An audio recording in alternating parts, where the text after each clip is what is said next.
Kenapa ada anak yang dari kecil udah kelihatan pinter banget? Bisa ngomong cepat, ngerti banyak hal, cepat nangkapnya. Ternyata salah satu faktor penting yang sering banget dilupain adalah peran seorang ibu. Ya, di video ini aku bakal bahas tentang peran ibu dalam kecerdasan anak. Dari hal kecil sampai hal besar yang tanpa sadar ngaruh banget ke tumbuh kembang otak anak. Buat kamu yang udah jadi ibu, calon ibu, atau bahkan kamu yang cuma pengen ngerti biar nanti siap jadi orang tua yang keren, stay tune ya. Kita ngobrol santai aja.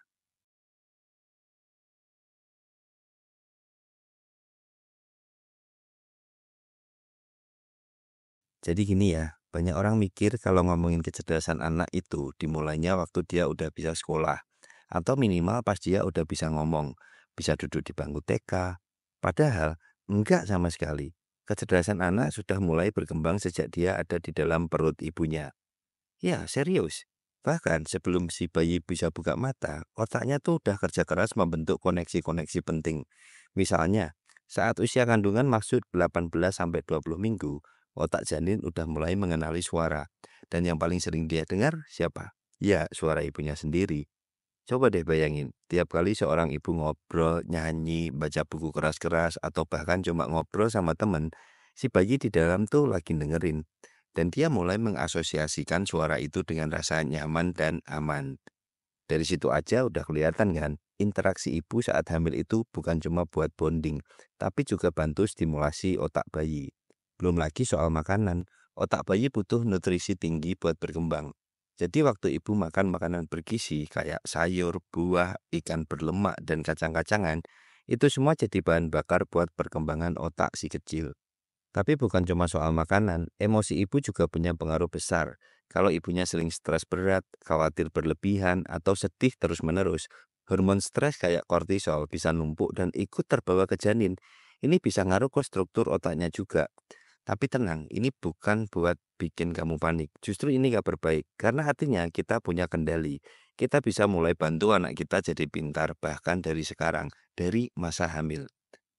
Hal-hal sederhana kayak rutin jalan pagi, dengerin musik yang lembut, ngobrolin hal-hal positif, sampai afirmasi tiap hari kayak kamu anak hebat, kamu kuat, kamu dicintai. Itu semua bukan cuma omong kosong. Otak bayi menyerap energi dan getaran dari ibunya. Jadi bisa dibilang ibu bukan cuma pembawa bayi selama 9 bulan. Ibu adalah arsitek awal dari otak dan kecerdasan anak.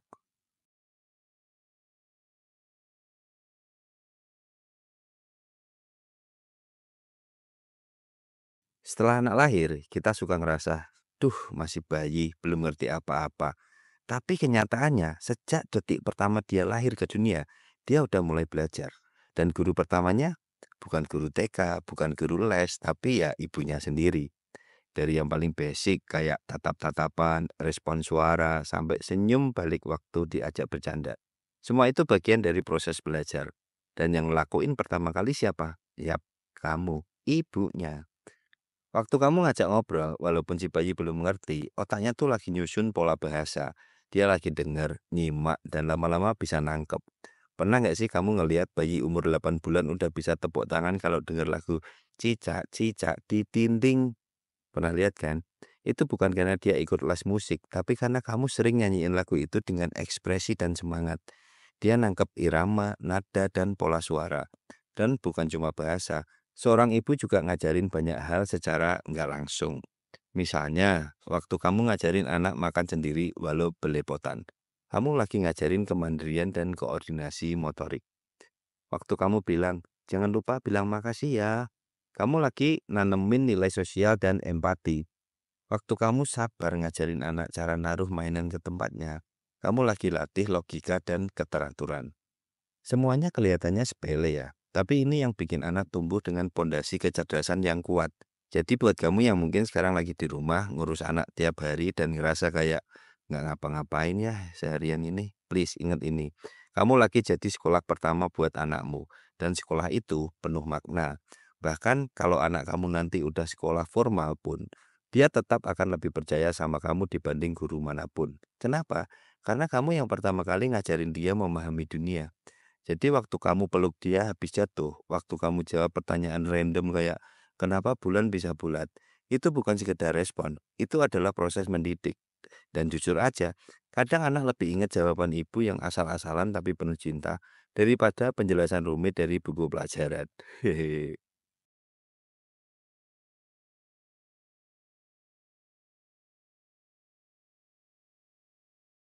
Kalau kita ngomongin kecerdasan anak, orang biasanya langsung mikirnya ke IQ, kemampuan berhitung, bahasa, atau hafalan. Tapi tunggu dulu, ada satu jenis kecerdasan yang sering banget diabaikan, padahal pengaruhnya gede banget buat masa depan anak, yaitu kecerdasan emosional. Dan disinilah peran ibu makin terasa penting. Jadi gini, ketika seorang anak lahir, dia tuh belum ngerti konsep aman atau nggak aman. Satu-satunya sumber rasa aman dia adalah ibunya. Bayangin ya, waktu bayi nangis tengah malam, terus kamu datang peluk dan bilang, nggak apa-apa sayang, mama di sini. Itu bukan cuma bikin dia tenang, itu ngasih sinyal ke otaknya bahwa dunia ini aman, bahwa dia nggak sendirian. Dan dari situ, dia bisa mulai eksplorasi. Karena anak yang merasa aman secara emosional, dia jadi lebih percaya diri buat belajar hal-hal baru. Dia nggak takut salah, dia nggak takut ditolak. Bahkan, penelitian nunjukin bahwa anak-anak yang dapat kelekatan emosional kuat dari ibunya cenderung punya kemampuan problem solving yang lebih baik dan lebih gampang bersosialisasi. Kok bisa? Karena mereka udah terbiasa merasa dimengerti. Mereka tahu gimana rasanya dipeluk saat sedih, didengar saat marah, dan diajak ngobrol saat bingung.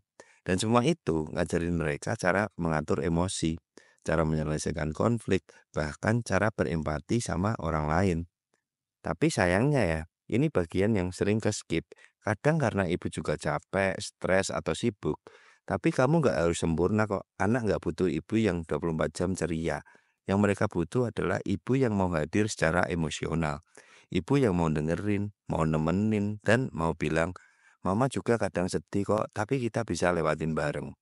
Dari situ, anak belajar bahwa emosi itu bukan musuh. Emosi itu bagian dari hidup. Dan kalau kita bisa ngerti perasaan sendiri, kita juga bisa lebih peka sama orang lain. Jadi, next time kamu peluk anakmu saat dia kecewa atau sedih, ingat ya, kamu lagi bantu otaknya berkembang. Gak kelihatan sih hasilnya sekarang, tapi percaya deh, itu investasi jangka panjang yang luar biasa.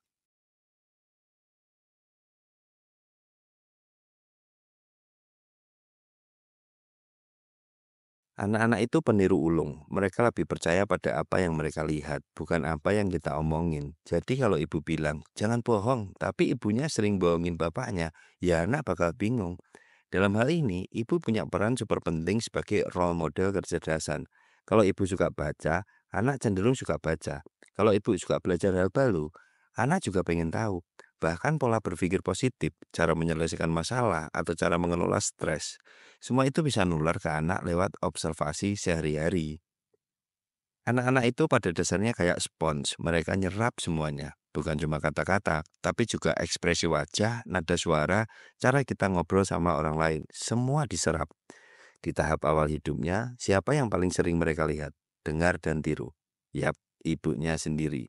Makanya nggak heran kalau anak bisa tiba-tiba niru gaya ngomong kita. Bahkan yang kita nggak sadar. Pernah nggak sih kamu dengar anak kecil ngomong, aduh pusing mamah tuh ya. Padahal kamu nggak pernah ngajarin itu secara langsung, tapi karena dia lihat dan dengar, dia otomatis ikut. Nah, ini penting banget, karena kecerdasan anak itu bukan cuma dari apa yang kita ajarkan, tapi dari apa yang kita tunjukkan. Kalau ibu suka baca buku, anak akan terbiasa lihat buku sebagai sesuatu yang menarik. Kalau ibu suka nonton hal edukatif, anak juga akan tertarik sama hal yang mirip. Bahkan, cara ibu menghadapi masalah, cara ibu mengatur waktu, cara ibu menanggapi kesalahan, semua itu jadi contoh nyata buat anaknya. Anak yang melihat ibunya bisa tenang saat menghadapi tantangan, cenderung tumbuh lebih tangguh juga. Anak yang melihat ibunya sabar saat capek, akan lebih mudah mengatur emosinya juga. Intinya, anak belajar dari siapa kamu, bukan cuma dari apa yang kamu bilang. Dan ini kabar baik sekaligus tantangan sih. Karena artinya kamu nggak harus jadi guru teori yang jago ngomong. Cukup jadi versi terbaik dari dirimu sendiri. Dan anakmu akan belajar dari itu. Bahkan ketika kamu berbuat salah. Lalu kamu minta maaf sama anak. Kamu lagi ngajarin dia dua hal penting. Bahwa manusia bisa salah. Dan bahwa minta maaf itu bukan kelemahan. Tapi kekuatan. Jadi kalau kamu selama ini mikir, aku bukan ibu sempurna. Kamu nggak sendirian sih. Tapi selama kamu mau terus belajar dan mau jadi teladan yang baik, itu udah lebih dari cukup.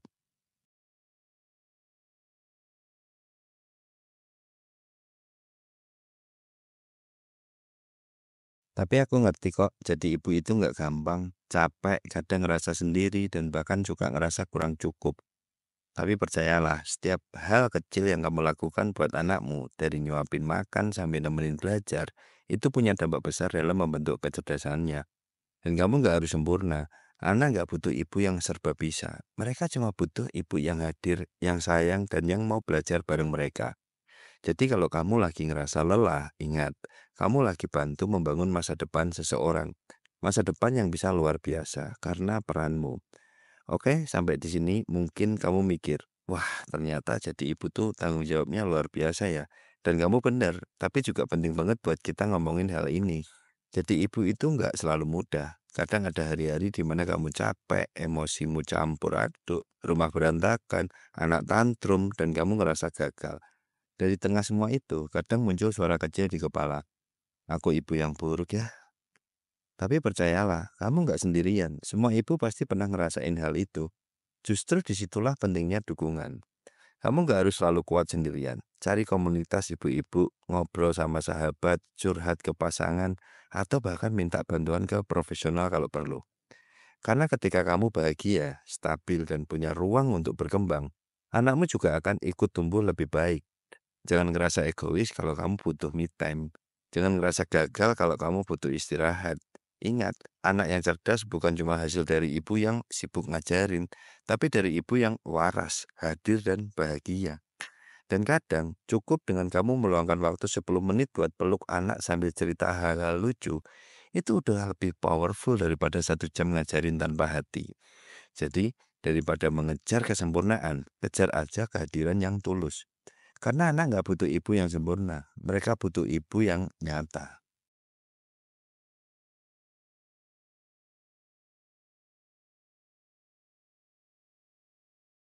So, sampai sini kita tahu satu hal penting banget. Peran ibu dalam kecerdasan anak itu nggak bisa digantikan. Dari sejak dalam kandungan, jadi guru pertama, jadi contoh, jadi pelukan saat anak sedih, semuanya itu membentuk bukan cuma isi otak anak, tapi juga isi hatinya. Jadi buat kamu para ibu, calon ibu atau siapapun yang suatu hari nanti akan membesarkan generasi baru, ingat ya, setiap momen kecil yang kamu lakukan hari ini, walau terlihat sepele, itu adalah investasi buat masa depan anakmu. Dan buat kamu yang sedang menjalani peran ini, aku cuma mau bilang, kamu luar biasa. Jangan lupa kasih apresiasi buat dirimu sendiri, karena kamu bukan cuma ibu, kamu adalah pembentuk masa depan. Terima kasih udah nonton video ini sampai habis. Kalau kamu merasa video ini bermanfaat, jangan lupa klik like, share, dan bagikan ke teman-teman kamu. Lalu jangan lupa subscribe untuk konten lainnya tentang parenting, self-growth, dan hidup maksimal. Sampai ketemu di video selanjutnya. Stay strong, stay mindful, dan terus jadi ibu hebat versi kamu sendiri.